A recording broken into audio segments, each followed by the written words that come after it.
Pero Dea, paano ka? Paano kung bumalik na yung Adam mo? Paano kapag pinilit ka na niya ulit na sumama sa kanya? Sasama ka? Tera, batid mong nasa inyong mga sangre ang aking katapatan. Sadyang mahirap lamang para sa akin ang mga nangyayari. Sana'y hindi na lamang si Ada ang aking kalaban.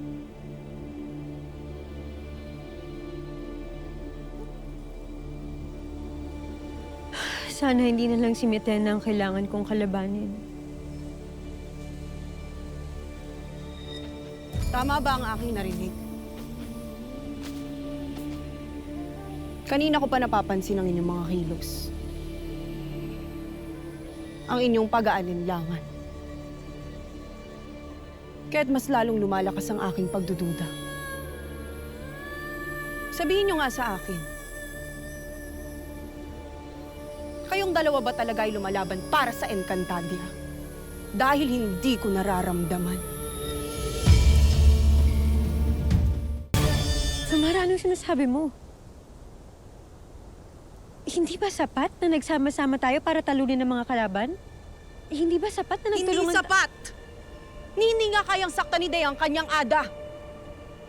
At ikaw naman, Tera, nararamdaman kong kaibigan pa rin ang tingin mo kay Mitena. Samara, dahil totoong naging magkaibigan kami. At si Dea, malamang hindi niya kaya saktan si Olgana. Dahil nanay niya yun, Ada niya yun. Ikaw kaya tanungin ko. Ikaw ba kaya mo saktan si Ashti Perena? Ako ba'y iyong inaalipusta, Tera? Nararapat lamang na labanan ni Dea ang kanyang Ada sapagkat isa siyang masamang nilalang. Isa siyang lapastangan! Hamakin mo ng lahat, Flamara. Huwag lang ang aking Ada. Kung tunggal yan ang iyong nais, tunggal yan ang ibibigay ko sa'yo. Samara, itago mo ang iyong brilyante. Hindi tayo maglalaban-laban dito. Sige, Dea! Lumaban ka! Dahil ako hindi na makapagpipigil pa! Samara, tama na! Ano, Dea? Sa kabang mahinang nilalang? Lumaban ka, Dea! Samara! Dea, sandali.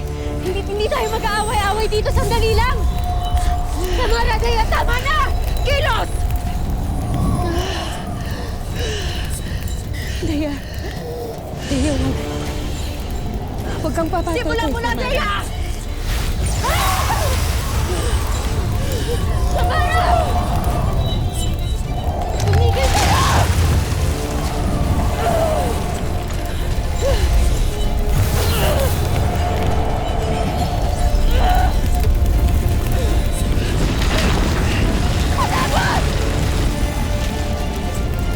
Gusto na!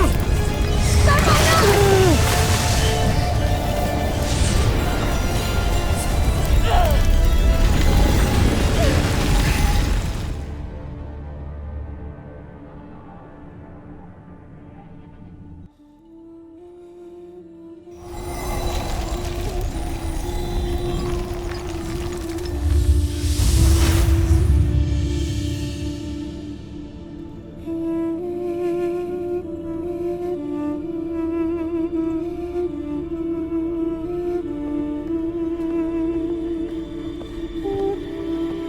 Mahal na Kera.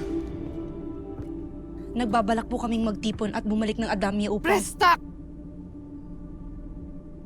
Hindi mo ba nakita ang nangyari, Vestita? Hindi nabawi ng aking Esperanto ang mga brilyante. Sila pa mismo ang nagwika. Mas lumalakas na ang mga sangre. Kung kaya't mas protektado na nila ang itinakda. Ano ang laban mo sa mga brilyante? Sabihin mo nga sa akin.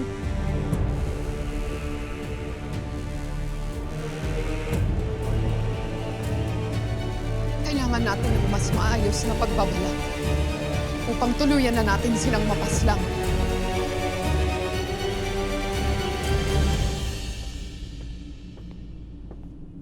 Mahal na Kera.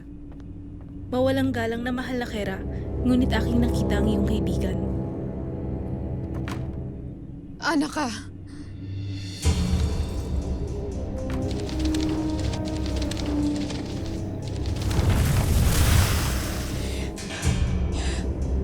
Mahal na Kera.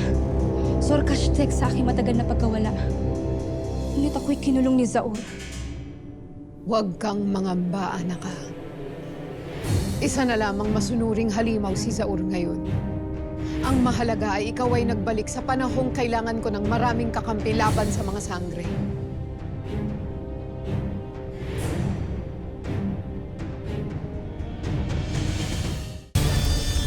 Sinabing gusto na!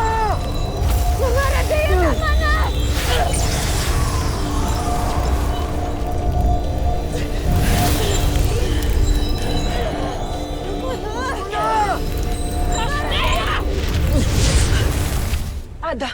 Ashley! Ada! Anong nangyayari sa inyo? Bakit tila kayo ay nakikipagtunggali sa isa't isa? Asti, si Samara ko Naabutan ko kasi. na lamang silang Nahabang ako ni Dea, hindi ko alam kung siya ba talaga ikaw. Ako yung naawan lamang. Sabay-sabay. Ashley!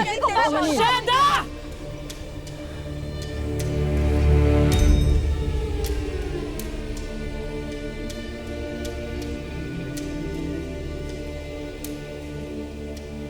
Ngayon, tayo'y mag-usap ng maayos at masinsinan. Mga Varka.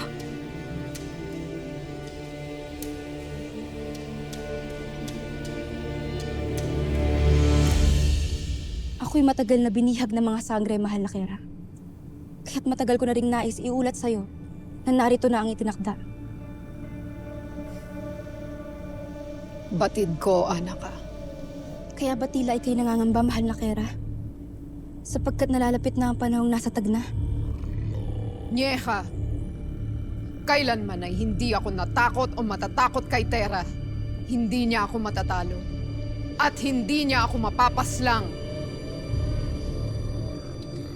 Zaur, ipagkalat mo sa buong Encantadia na nais kong mapasa akin ang ulo ni Tera. At kung sino man ang makapaghahatid sa akin nito, ay hahandugan ko ng malaking pabuya.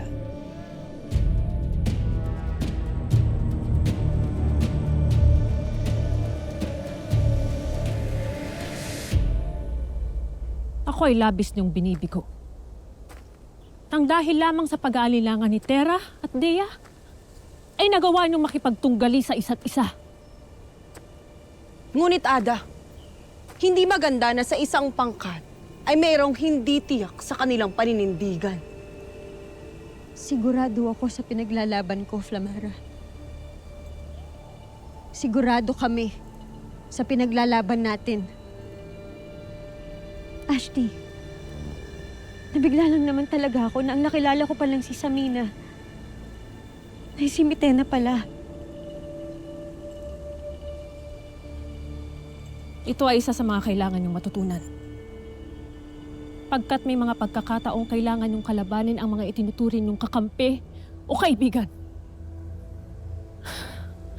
At sa kasamaang palad, maging ang inyong kadugo. Kagaya na nangyari sa inyo noon ng iyong ina na si Medea at ng iyong iyang kapatid na si Amihan.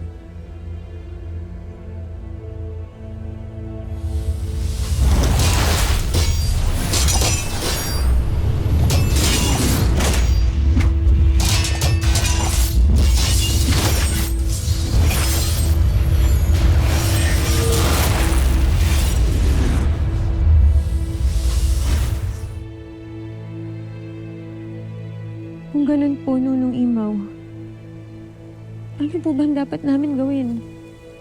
Paano po namin itutuloy ang laban kung nag-aalangan po kami na saktan yung mga naging malapit sa amin?